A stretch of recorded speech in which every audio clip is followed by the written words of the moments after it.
and welcome to Auto Shenanigans. How the devil are you? Have you had a good week? My name is John. Thank you very much for joining me for another exciting episode of Secrets of the Motorway.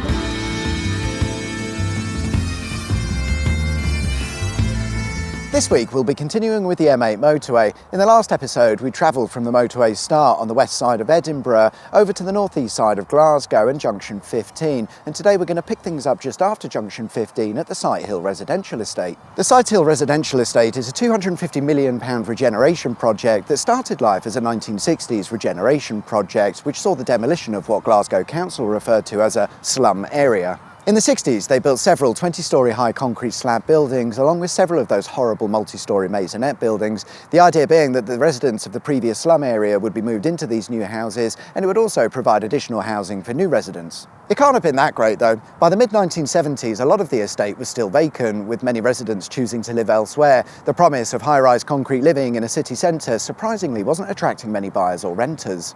So in the mid-90s, they jammed the estate full of refugees and asylum seekers, and that was fine, until the Glasgow Housing Association took over in 2005 and decided that it wasn't. They thought it was all crap, so the decision was made to demolish it all and regenerate the area, and that gives us the still under construction Sighthill housing estate that we see today. As part of this regeneration project, they replaced the ageing footbridge that crosses over the M8, allowing the new residents easy cycle and pedestrian access to the city centre. And rather than build something mundane, they installed this, the Sighthill Bridge. It's 75 metres across and made of Corten steel, weighing in at 1,000 tonnes. It features landscaped edging with complementary LED lighting, and its winding brick pathway is not only a beautiful feature, it's designed to make wheeled access a breeze. Following installation, local residents said it's an eyesore and should be torn down immediately, and it's a dreadful design, and the bridge is horrendous, so it's worked out well for everyone. Just after junction 16, we find a ghost slip road that seems to take the road under the main carriageway and into a lake. It was built in preparation for a motorway connection, which today seems like a very silly idea. There are buildings everywhere, but back in the early days of Glasgow motorway planning, they cared not and produced the Great Glasgow Transportation Plan. This was, as we said last week, an insane plan to build all of the motorways in and around Glasgow. It made the London Ringways project look fairly mundane, and one such motorway would have been built here where we find our ghost slip road. It was labelled as the Maryhill Motorway, and it would have run from junction 16 to the north, where it would have intersected with another unbuilt motorway before continuing further north and terminating on the other side of Dougalston. None of it was built in the end, but the ghost slip road found in junction 16 serves as a small reminder of what might have been. Just before you arrive at junction 17, the motorway carriageway splits into two before crossing over the Woodside Viaducts. There are two viaducts, the longer of the two comes in at 460 metres. Looking at the surrounding area, you might be thinking, was an elevated section of motorway really necessary? It's not like there's a huge valley to cross, is there? And the simple answer is no. In terms of the topology of the land, you wouldn't need a viaduct. However, they did it this way because it meant minimal changes to the existing road network. They were simply building over the top of it. This would have saved an awful lot of hassle, but perhaps more importantly, money. Junction 17 is also junction 18? I'm not really sure what this is, but somewhere in there is junction 17 and 18. This is the perfect example of what happens when you go ahead and build the Great Glasgow Transportation Plan. You get this shit heap of a junction. A unique feature of the junction is the westbound exit slip road, which is on the right-hand side of the carriageway, the complete opposite of where it should be. Just after that, and the M8 drops into a cutting via a small tunnel section, it's at this point that we can definitely agree we're driving through the centre of Glasgow. On the tunnel exit, there's an office building, which isn't interesting, but what is interesting is the structure that the building's placed on. During the motorway's construction, it was agreed to build this supporting structure known as a podium as part of the project. Given the work that they were doing at the time, this made a lot of sense, and the office building would be added at a later date. So they built the structure as part of the motorway project, but naturally the building of the building itself was delayed. Not by much, only about 20 years or so, and in that time the podium structure sat there not being used. It was given the nickname of the Bridge to Nowhere by local residents, but despite looking very much like a motorway bridge, it was always intended to be a building foundation. There was never a plan for it to be a road crossing. Eventually, they did of course build the office building, and it's said to be designed and placed in such a way so as to hide the view of the motorway from certain points of the city. I don't think it worked. Up next at junction 19 is another example of what happens when an early road plan is carried out.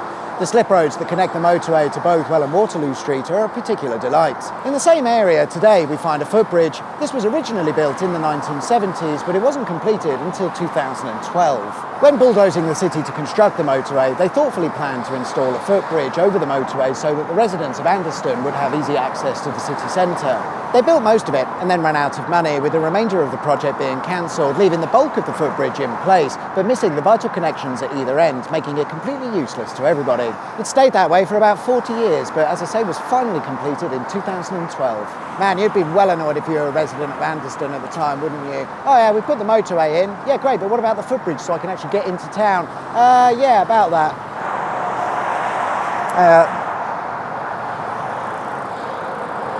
We met earlier, we're friends now. On to yet another bridge, the Kingston Bridge, which carries the M8 motorway across the River Clyde.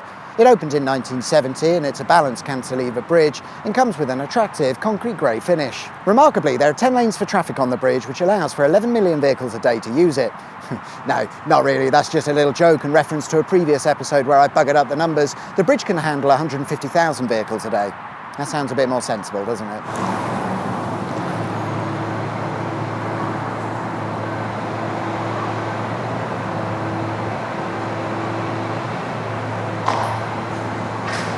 Junction 20 features one of the most well-known landmarks on the M8. Nicknamed the M8 ski ramps, they're a set of disused or ghost slip roads which sit elevated above the ground. If you hadn't guessed already, these were built in preparation for more motorway as part of the Great Glasgow Transportation Plan.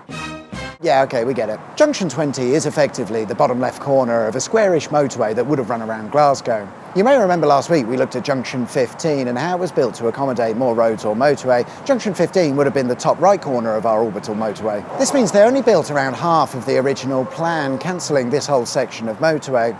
This leaves us, of course, with the M8 ski ramps, which are likely going to sit there and do nothing forever. Junction 25's main purpose is to provide a link between the Clyde Tunnel and the motorway, which it does, but the plans for this junction were slightly grander because according to the Great Glasgow Transportation Plan, there should have been a motorway connecting up at Junction 25, but it was cancelled and never built. Interestingly, there's space under the Berrynose Road Bridge. Today, nothing more than a grass verge, but this space was left to allow for an additional lane to be built, and that would have connected up to the unbuilt motorway. Between Junctions 26 and 27 is a straight section of motorway that used to be the runway at Renfrew Airport. It started life as a military airfield but closed in 1966 to be replaced by Glasgow Airport. The motorway between Junctions 26 and 29A was the first section of the M8 to open in 1968, but it wasn't built as part of the not-so-great Great Glasgow Transportation Plan because it fell outside of Glasgow City's boundaries and therefore wasn't included. Just after Junction 27 and the M8 crosses over White Cart Water on the White Cart Viaduct. The viaduct is about 820 metres in length and it's the longest section of elevated motorway in the entirety of Scotland.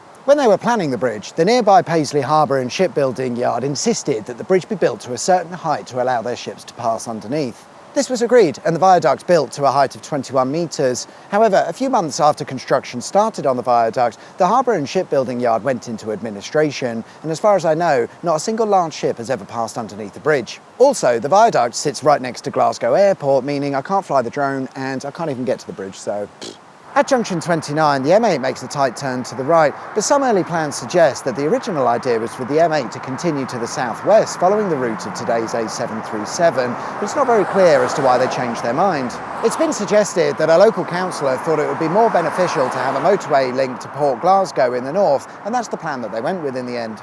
The M8 passes Glasgow Airport just after Junction 29, and it was built in such a way to allow for a runway extension if required, and the airport was built in such a way to allow for an easy connection to the M8.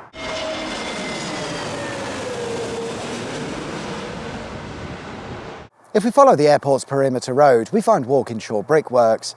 The site started as an ironstone mine in around 1850, and the brickworks section would come later in 1895.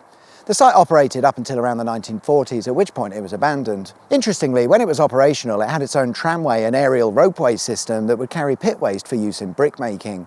Today, there's nothing more than empty building shells to remind you of the site's past, and the constant sound of Glasgow Airport f***ing up every shot. Lucky for you guys, I've edited all that out. Junction 29A opened in 2019 and was built to serve the nearby town of Bishopton and the huge redevelopment project that's well underway on the site of the former Bishopton Ordnance Factory. The factory was built in 1937 following a compulsory purchase order for about 2,000 acres of land from several farms, and its primary use was to manufacture cordite, a propellant used in ammunition. The site had its own railway connection, and indeed its location was chosen due to its close proximity to a mainline railway, but within the site there was some 20 miles of standard railway, as well as up to 80 miles of narrow gauge railway, all to move goods and cargo around the site. Bizarrely, in the middle of all of this destruction manufacture sits a 16th century mansion that came as part of the deal when they purchased the land. I say mansion, it's borderline castle and was constructed around 1580, but with extensions being added in 1849 and 1910, its shape has been altered somewhat.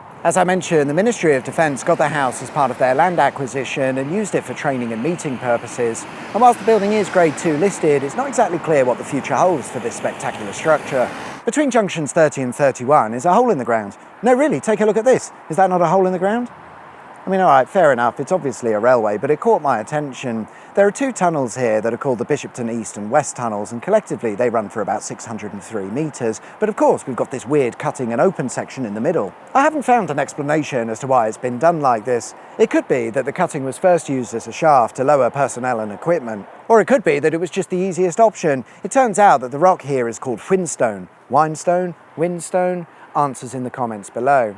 But effectively, this is a generic hard rock that's incredibly difficult to work with. It took 2,000 navvies 4 years to construct the 600 metres of tunnel, and they opened in 1841.